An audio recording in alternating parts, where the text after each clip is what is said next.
Handelinge 15 beskryf 'n reuse spanning. Nuwe gelowiges uit nie-Joodse agtergronde kom by die kerk in. Party sê, hulle moet soos ons word, hulle moet besny word, hulle moet die wette onderhou, hulle moet ons kosreëls volg. Ander sê, nee, wag, Christus alleen is die een wat red, nie ons wette nie. Welkom by die Sepcast, die tuiste van die nommer 1 netwerk vir jou lewe. Hier draai ons geliefde stories op hulle koppe, kyk na wat die geskiedenis dalk misgekyk het en ontdek saam hoe Jesus ons nooi in 'n groter storie in daar waar ons bly, werk en speel.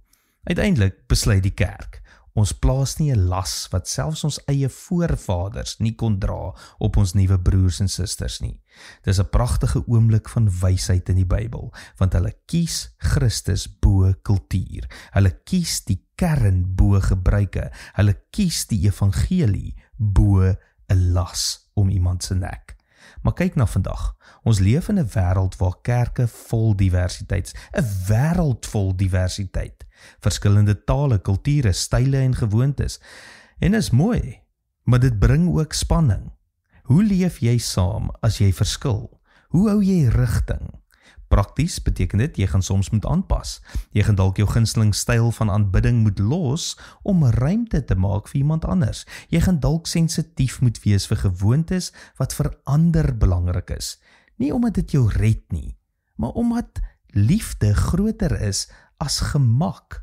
En hulle gaan ook dieselfde met jou moet doen. By SA Gemeente sê ons wil die nommer 1 netwerk vir jou lewe wees. En ons wil ook hê jy moet die nommer 1 netwerk in ander se lewens wees. En dit beteken presies dit, 'n netwerk waar verskillende mense saam in een rigting hou. Na Christus toe, na ons koning toe, na Jesus toe. Ons doen dit nie altyd op dieselfde manier nie, maar ons kyk almal na dieselfde koning. So hier is jou uitdaging. Dink aan jou eie netwerk, jou klein groep, jou gesin, jou kerk, jou werk. Waar plaas jy dalk onnodige laste op ander? Waar moet jy meer ruimte maak vir diversiteit? En hoe kan jy hierdie week prakties wys? Jesus is genoeg, selfs as ons style verskil, want rigting hou jy nie alleen nie. Ons hou dit saam. Tot volgende week. Mooi loop.